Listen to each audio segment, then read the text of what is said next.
ಪ್ರಿಯ ವೀಕ್ಷಕರಿಗೆಲ್ಲ ಜನ್ಮ ಜನ್ಮಾಂತರ ಕಾರ್ಯಕ್ರಮದ ಇಂದಿನ ವಿಭಿನ್ನ ಸಂಚಿಕೆಗೆ ಸ್ವಾಗತ. ಯಾರ್ಯಾರ ಮನಸ್ಸಲ್ಲಿ ಏನಿದೆ ಏನಿಲ್ಲ ಅಂತ ಯಾರಿಗೂ ಗೊತ್ತಾಗೋದಿಲ್ಲ. ಆದರೆ ಇದಕ್ಕಿಂತ ವಿಚಿತ್ರ ಅವರ ಮನಸ್ಸಲ್ಲಿರೋ ಎಷ್ಟೋ ವಿಷಯಗಳ ಬಗ್ಗೆ ಅವರಿಗೆ ಗೊತ್ತಿಲ್ಲದೆ ಇರೋದು. ಅಂತಹ ಒಂದು ವಿಚಿತ್ರವಾದ ಸಂಚಿಕೆಯೇ ಇಂದಿನ ನಮ್ಮ ಈ ಜನ್ಮ ಜನ್ಮಾಂತರ. ಈಕೆ ಶೋಭಾ ಬೆಂಗಳೂರಿನಲ್ಲಿ ಗಂಡ ಹಾಗೂ ಮಕ್ಕಳ ಜೊತೆ ವಾಸವಾಗಿರುವ ಶೋಭಾ ಎಲ್ಲರ ಹಾಗೆ ಸಾಮಾನ್ಯವಾದ ಗೃಹಿಣಿ.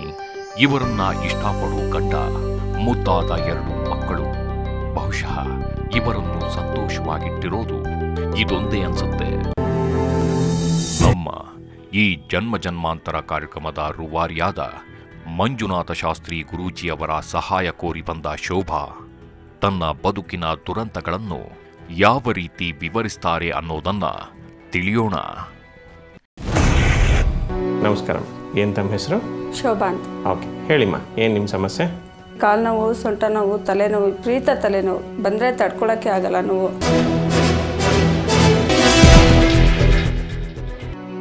ಯಾವಾಗಂದರೆ ಅವಾಗ ಬಂದ್ಬಿಡುತ್ತೆ. ಕೋಪ ಎಲ್ಲರ ಮೇಲೇನು ತುಂಬಾ. ಮತ್ತು ಏನು ಕೆಲಸ ಮಾಡೋಕ್ಕೆ ಆಗಲ್ಲ ನೋವು ಬಂದರೆ. ಹಾಸ್ಪಿಟ್ಲು ಎಲ್ಲ ನೋಡಿಸಿದ್ದೀನಿ, ಮೇಲೆ ಆಗಿಲ್ಲ ಎಲ್ಲೂ. ಸೊ ಬರೀ ತಲೆನೋವು ಮಾತ್ರನಾ?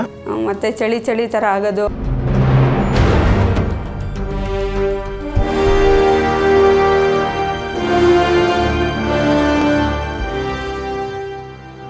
ಓಕೆ, ಟ್ರೀಟ್ಮೆಂಟ್ ಎಲ್ಲ ಕಂಪ್ಲೀಟ್ ಆಗಿದೆಯಾ? ಎಲ್ಲ ತೊಗೊಂಡಿದ್ದೀನಿ. ಎಷ್ಟು ವರ್ಷದಿಂದ ತೋರಿಸ್ಕೊಳ್ತಾ ಇದ್ದೀರಾ? ಸುಮಾರು ನಾನು ಇವಾಗ 3 ವರ್ಷದಿಂದ ಮೆಡಿಕಲಲ್ಲೇ ನೋಡಿಸ್ತಾ ಇರೋದು, ಟ್ರೀಟ್ಮೆಂಟು ತೊಗೊತಾ ಇದ್ದೀನಿ. ಸುಮ್ಮನೆ ಏನು ಅದೇ ನೋವಾಗುತ್ತೆ, ಕಡಿಮೆ ಆಗುತ್ತೆ ಅಂತಾರೆ. ಅದು ಇದು ಬ್ಲಡ್ ಟೆಸ್ಟಿಂಗು ಮತ್ತು ಅದು ಇದು ಅಂತಾರೆ, ಎಲ್ಲ ಟೆಸ್ಟ್ ಆಗಿದೆ, ಕಡಿಮೆನೇ ಆಗ್ತಾ ಇಲ್ಲ. ಏನಂತಾರೆ ಅಲ್ಲಿ ಏನಾದ್ರು ಸಮಸ್ಯೆ ಅಂತ ಕಂಡು ಬಂದಿದೆಯಾ? ಇಲ್ಲ, ಏನೂ ಇಲ್ಲ, ಎಲ್ಲ ನಾರ್ಮಲ್ಲೇ. ಎಲ್ಲ ನಾರ್ಮಲ್ ಇದೆ? ನಾರ್ಮಲ್ಲು. ಬಟ್ ನೀವು ಮಾತ್ರ ನಾರ್ಮಲ್ ಆಗಿಲ್ಲ? ನಾನು ಮಾತ್ರ ನಾರ್ಮಲ್ ಆಗಿಲ್ಲ. ಟ್ರೀಟ್ಮೆಂಟ್ ತೊಗೊತಾನೇ ಇದ್ದೀನಿ. ಅದೇ ಟ್ಯಾಬ್ಲೆಟ್ ಮಾತ್ರ ತಿಂದು ಇತ್ತೀಚೆಗೆ 3 ವರ್ಷದಿಂದ ಸುಮ್ಮನೆ ದಪ್ಪ ಆಗ್ತಾನೇ ಇದ್ದೀನಿ. ಆ ಟ್ರೀಟ್ಮೆಂಟ್ ತೊಗೊಂಡು ಏನೋ ಗೊತ್ತಿಲ್ಲ, ದಪ್ಪ ಆಗ್ತಾ ಇದ್ದೀನಿ, ತುಂಬ ಹೆವಿ ದಪ್ಪ ಆಗ್ತಾ ಇದ್ದೀನಿ. ಈಗ ಮೆಡಿಕಲ್ ಬಿಟ್ಟು ಬೇರೆ ಯಾವ್ದಾದ್ರು ರೀತಿಯಲ್ಲಿ ಚೆಕ್ ಮಾಡಿದ್ರೆ ಯಾಕೆ ನನಗೆ ಇಷ್ಟೊಂದು ಬಾಧೆಗಳು ಬರ್ತಿದೆ ಅಂತ? ದೇವಸ್ಥಾನಗಳಿಗೆಲ್ಲ ಹೋಗಿದ್ದೀನಿ, ಅದೇ ಪಂಡಿತರು ಅವರು ಇವರು ಅಂತಾರಲ್ಲ ಮಾಮೂಲಾಗಿ, ಅವ್ರ ಹತ್ರ ಎಲ್ಲ ಹೋಗಿದ್ದೀನಿ.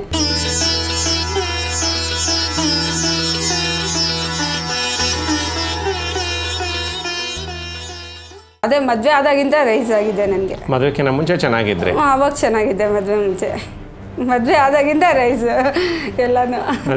ಪ್ರಾಬ್ಲಮ್ ಅಂತೀರಂಗಿದ್ರೆ ಏನೋ ನನಗೆ ಗೊತ್ತಿಲ್ಲ ಗುರುಜಿ, ಪ್ರಾಬ್ಲಮ್ ಏನು ಅಂತ. ಮದುವೆ ಆದಾಗಿಂದಾನೇ ಪ್ರಾಬ್ಲಮ್, ಹಂಗಾಗ್ಬಿಟ್ಟಿದ್ದೀನಿ. ಮದುವೆ ಆಗಿದ್ದಿತ್ತೆ 6 ತಿಂಗಳು ಚೆನ್ನಾಗಿದೆ ಅಷ್ಟೇ, ಮತ್ತೆ ಪ್ರಾಬ್ಲಮ್. ಸಂಸಾರ ಆದರೂ ಚೆನ್ನಾಗಿದೆಯಾ? ಚೆನ್ನಾಗಿದೆ. ಸೊ ಆ ಮದುವೆಯಲ್ಲಿ ಅದು ಅದಕ್ಕೇನು ಸಮಸ್ಯೆ ಇಲ್ಲ, ದೈಹಿಕಕ್ಕೆ ಮಾತ್ರನೇ. ನಾನು ಆರೋಗಿದ್ದೆ, ಅದರಿಂದಾನೇ ಮನೆಯಲ್ಲಿ ದೊಡ್ಡ ಸಮಸ್ಯೆ ಆಗ್ಬಿಡುತ್ತೆ ಇಬ್ರಿಗೂ ನಮಗೆ. ನೈಟಲ್ಲಿ ಮಲ್ಕೊಂಡ್ರೆ ನಿದ್ದೆನೇ ಬರಲ್ಲ ಗುರುಜಿ ನನಗೆ. ತುಂಬ ಕೆಟ್ಟ ಕನಸುಗಳಂದ್ರೆ ನನಗೆ ತಪ್ಕೊಳ್ಳೋ ಥರ, ಕಿಸ್ ಮಾಡೋ ಥರ, ಆ ಥರ ಎಲ್ಲ ಬರುತ್ತೆ ಕನಸುಗಳು.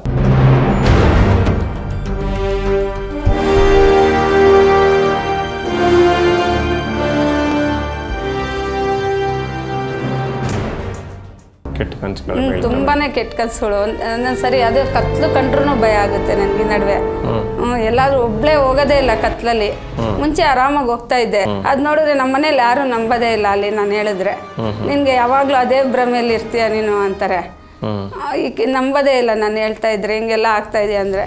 ಎಷ್ಟೋ ಸರಿ ಎದ್ರಿದ್ದೀನಿ ಆ ಥರ ನೋಡ್ಬಿಟ್ಟು. ನೀನು ಅದೇ ಇದ್ರಲ್ಲಿ ಇರ್ತೀಯ ಬಿಡು, ಅವೆಲ್ಲ ಬಿಟ್ಟಾಕ್ಬೇಕು ನಿನ್ನ ಮನಸ್ಸಿಂದ ಅಂತ ಹೇಳ್ತಾರೆ. ಸೊ ಇದನ್ನೆಲ್ಲ ಅನುಭವಿಸ್ತಾ ಇದ್ರೆ ಏನು ಅನ್ನಿಸ್ತಾ ಇದೆ ನಿಮಗೆ? ಇರಬಾರ್ದು ಅನ್ನಿಸ್ತಾ ಇದೆ, ಜೀವನನೇ ಬೇಡ ಅನ್ನಿಸ್ಬಿಟ್ಟಿದೆ ನನಗೆ.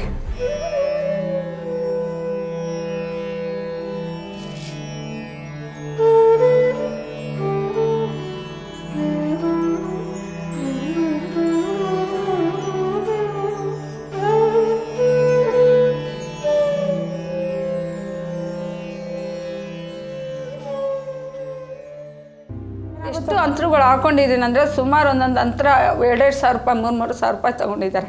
ಒಂದು ಅಂತರನೂ ಇರಲ್ಲ ಮೇಲೆ. ಒಂದು 15 ದಿವಸ 1 ತಿಂಗಳಿದ್ರೆ ಹೆಚ್ಚು ಇದಾಗ್ಬಿಡುತ್ತೆ. ಅದಾಗೆ ಕಟ್ಟಾಗಿ ಹೋಗುತ್ತೆ. ಅದಾಗೆ ದಾರ ಮಾತ್ರ ಇರುತ್ತೆ, ಅದು ಅಂತರ ಮಾತ್ರ ಬಿದ್ದೋಗ್ಬಿಟ್ಟಿರುತ್ತೆ. ಹೌದು, ಕೆಳಗಡೆ ಬಿದ್ದರೆ ಹಾಕೋಬಾರ್ದಮ್ಮ ಅಂತ ಹೇಳ್ತಾರೆ, ಬಿಟ್ಬಿಡ್ತೀವಿ, ಸುಮ್ಮನೆ ಆಗ್ಬಿಡ್ತೀನಿ. ಆ ಥರ ಆಗಿದೆ. ಮಕ್ಕಳ ಜೊತೆಗೆಲ್ಲ ಚೆನ್ನಾಗಿದ್ದೀರಾ? ಅಥವಾ ಮಕ್ಕಳು ಕಂಡ್ರೆ ಕೋಪ ಏನಾದ್ರು ಬರೋದು ಹಾಗೆ ಮಾಡ್ತಾಳೆ ಸರ್. ಕೋಪ ಬರುತ್ತೆ. ಹೊಡಿತೀರಾ? ಹೊಡಿಯೋದು, ಗಂಡನ ಮೇಲೇನೋ ಇದು ಮಾಡೋದು, ಮನೇಲಿ ಇಲ್ಲಿ ಬಂದರೂ ಒಂದೊಂದ್ಸರಿ ಎಲ್ಲರ ಮೇಲೆ ರೇಗೋದು. ಸೊ ಈಗ ನಿಮಗೆ ಮೇಯ್ನ್ ಸಮಸ್ಯೆ ಬಂದು ದೇಹದ ಎಲ್ಲ ಭಾಗಗಳಲ್ಲಿ ನೋವುಗಳಿದೆ ನಿಮಗೆ ಇದೆ ಸರ್. ಅಲ್ವಾ? ಸರಿ, ಓಕೆ. ಅಮಾವಾಸ್ಯೆ ಹುಣ್ಣಿಮೆಗೆ ಏನಾದರೂ ಹೆಚ್ಚಾಗೋದು ಕಡಿಮೆ ಆಗೋದು? ಹೆಚ್ಚಾಗುತ್ತೆ ಗುರು. ಕಾಲು ಚುಚ್ಚೋದು, ಮುಳ್ಳು ಥರ ಚುಚ್ಚೋದು, ಅದು ಆವಾಗಲೇ ಹೆಚ್ಚಾಗುತ್ತೆ. ಅದೆಲ್ಲ ಹತ್ರ ಬಂದಿದ ತಕ್ಷಣ ಇನ್ನೂ ಒಂದು 4-5 ದಿವಸ ಇರೋ ಥರನೇ ಹೆಚ್ಚಾಗ್ಬಿಡುತ್ತೆ. ಅವೆಲ್ಲ ತಡೆಯೋಕ್ಕೆ ಆಗಲ್ಲ. ಎಷ್ಟು ಅಂದರೆ ದಿವಸಕ್ಕೆ ಇಲ್ಲ ಅಂದರೂ ಟ್ಯಾಬ್ಲೆಟ್ ಡಾಕ್ಟ್ರ್ 2 ಟೈಮ್ ಹೇಳಿದ್ರೆ ನಾನು 4 ಟೈಮ್ ಹಾಕೊಂಡ್ಬಿಡ್ತೀನಿ. ನೋವು ತಡೆಯೋಕ್ಕಾಗಲ್ಲ ನನ್ನ ಕೈಲಿ. ಸರಿಮ್ಮ, ನೋಡೋಣ. ಈಗ ನಿಮ್ಮ ಎಲ್ಲ ಸಮಸ್ಯೆಯನ್ನು ನಮ್ಮ ಈ ಜನ್ಮಾಂತರ ವಿಶೇಷವಾದ ವೇದಿಕೆಯಲ್ಲಿ ಬಂದು ಹೇಳ್ಕೊಂಡಿದ್ದೀರಿ. ನಿಮ್ಮನ್ನೇ ಯೋಗ ನಿದ್ರೆಗೆ ಒಳಪಡಿಸೋದಕ್ಕೆ ನಾನು ಪ್ರಯತ್ನ ಮಾಡ್ತೀನಿ. ನೀವೇ ಆಳವಾದ ಯೋಗ ನಿದ್ರೆಗೆ ಹೋದರೆ ನಿಮ್ಮಿಂದಾನೇ ನಿಮ್ಮ ಸಮಸ್ಯೆಯ ಮೂಲವನ್ನು ತಿಳ್ಕೊಬೋದು, ಅಲ್ಲಿ ಪರಿಹಾರ ಕೊಡ್ಬೋದು. ಆಗಲಿಲ್ಲ ಅಂದ ಪಕ್ಷದಲ್ಲಿ ಬೇರೆಯವರನ್ನು ಯೋಗ ನಿದ್ರೆಗೆ ಒಳಪಡಿಸಿ ನಿಮ್ಮ ಆತ್ಮವನ್ನು ಅಲ್ಲಿಗೆ ಟ್ರಾನ್ಸ್ಫರ್ ಮಾಡಿ ನಿಮಗೇನಾಗಿದೆ ಅಂತ ತಿಳಿದು ಅಲ್ಲಿ ಅದಕ್ಕೆ ಪರಿಹಾರ ಕೊಡುವಂಥ ಒಂದು ಪ್ರಯತ್ನವನ್ನು ನಾನು ಮಾಡ್ತೀನಿ. ಮನಸ್ಸಿನ ಅತೃಪ್ತಿಗಳು, ಹಿಂದಿನ ನೆನಪುಗಳು ಮನೋದೈಹಿಕ ಸಮಸ್ಯೆಯಾಗಿ ಕಾಡುವುದಕ್ಕೆ ಶುರು ಮಾಡಿದ್ರೆ ಅದಕ್ಕೆ ಪರಿಹಾರ ಅಷ್ಟು ಸುಲಭವಲ್ಲ. ಅಂತಹ ಸಮಸ್ಯೆಗಳ ಸುಳಿಯಿಂದ ಹೊರಬರುವುದು ಶೋಭಾಗೆ ಸಾಧ್ಯವಾಗತ್ತಾ? ಅವರ ದೇಹದಲ್ಲಿ ಸೇರ್ಕೊಂಡಿದ್ದ ಆತ್ಮಕ್ಕೂ ಶೋಭಾಗೂ ಇದ್ದ ನಂಟೇನು? ಈ ಕುತೂಹಲಕಾರಿ ಪ್ರಶ್ನೆಗಳಿಗೆ ಆಶ್ಚರ್ಯಕರ ಉತ್ತರಗಳು ಒಂದು ಪುಟ್ಟ ವಿರಾಮದ ನಂತರ. ಯಾರಿದು? ಅಲ್ಲಿ ನಿಂದಲ್ಲ, ಅವಳದು ಮುರಿದೋಗ್ಬಿಡುತ್ತೆ. ಎಷ್ಟು ವರ್ಷ ಆಯ್ತು? ಎಷ್ಟು ವರ್ಷದಿಂದ ಈ ದೇಹದಲ್ಲಿದೆಯಾ?